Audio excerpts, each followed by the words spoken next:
आज हम बात करेंगे चुनाव आयोग की, इलेक्शन कमीशन की। इलेक्शन कमीशन अपने देश में एक संवैधानिक संस्था होती है जिसका उल्लेख अपने संविधान में किया गया है, आर्टिकल 324 में। चुनाव आयोग इस समय इसलिए न्यूज में है क्योंकि अभी हाल में ही एक रहस्यमयी ढंग से इलेक्शन कमिश्नर, चुनाव आयोग के इलेक्शन कमिश्नर अरुण गोयल इस्तीफा दे दिए, जिसका कोई सही तरीके से कोई उल्लेख नहीं कर पाए इन्होंने क्यों इस्तीफा दिया। अभी इनका टेन्योर यानी कि अभी ये 2027 तक इनका कार्यकाल था, लेकिन अचानक में लोकसभा चुनाव होने वाला है, उसके पहले ही इन्होंने इस्तीफा दे दिया। और एक पद पहले से ही खाली था इलेक्शन कमिश्नर का, यानी कि चुनाव आयोग में इलेक्शन कमीशन में 3 पर्सन होते हैं। एक चीफ इलेक्शन कमिश्नर होते हैं, 2 इलेक्शन कमिश्नर होते हैं। जो प्रेजेंट टाइम में सिर्फ एक ही बचे थे। अरुण गोयल के इस्तीफा देने के बाद सिर्फ chief election commissioner Rajiv Kumar ही बचे थे, बाकी 2 पद खाली था।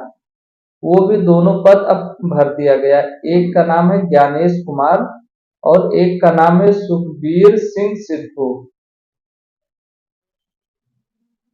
देखिए, सुखबीर सिंह सिद्धू के बारे में बहुत सी अटकलें लगाई जाती है। ये इनको यस मैन कहा जाता है। यस मैन का मतलब ये होता है कि जो सरकार के हाँ में हाँ मिलाएगा, उसे रिटायर होने के बाद तुरंत कोई ना कोई पद दे दिया जाएगा। जब तक वो अपने पद पर है उस समय वो सरकार के सिर्फ हाँ में हाँ मिलाए। यही हाल सुखबीर सिंह सिद्धू के साथ हुआ। सुखबीर सिंह सिद्धू का कार्यकाल 6 महीने के लिए बढ़ा दिया गया था। अब सुखबीर सिंह सिद्धू का 6 महीने कार्यकाल बढ़ाने के बाद इनको लोकपाल का सचिव, जैसे ही ये रिटायर हुए 3 फरवरी को, यानी कि 31 जनवरी को ये रिटायर होते हैं, 3 फरवरी को इनको लोकपाल का सचिव बना दिया जाता है। अब लोकपाल का सचिव 3 फरवरी को लोकपाल का सचिव इनको बनाया जाता है। फिर तुरंत अभी 1 महीना भी नहीं होता, इनको चुनाव आयोग का कमिश्नर बना दिया गया। इतनी जल्दी क्या थी सरकार को कि इनको तुरंत चुनाव आयोग का कमिश्नर बनाना पड़ गया, और कोई अधिकारी नहीं थे। जो इस समय चीफ इलेक्शन कमिश्नर है वो भी विवादों में घिरे रहते हैं। ये सब एक संवैधानिक संस्था है, अगर सरकार इस पर हावी हो जाएगी तो फिर लोकतंत्र बचेगा ही नहीं।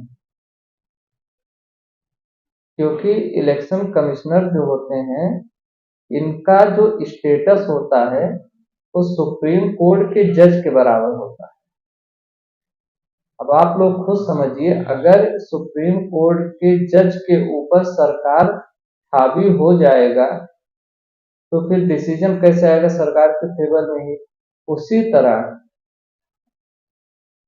सरकार सिर्फ ये चाहती है कि हमारे ही आदमी इलेक्शन कमिश्नर बन सके, या इलेक्शन कमीशन चुनाव आयोग में हमारे ही आदमी हो। क्योंकि प्रेजेंट टाइम में जो राजीव कुमार हैं, इनको भी यस मैन ही कहा जाता है। ये भी सरकार के ही फेवर में, फिर अब डायरेक्टली तो नहीं करेंगे कोई काम फेवर में, सरकार के फेवर में, लेकिन इनको भी यस मैन ही कहा जाता है। ये भी सरकार के हाँ में हाँ कहीं ना कहीं मिलाते हैं। तो इतनी संवैधानिक संस्थाएं हैं, अगर सरकार इस पे हावी हो जाएगी तो लोकतंत्र बचेगा ही।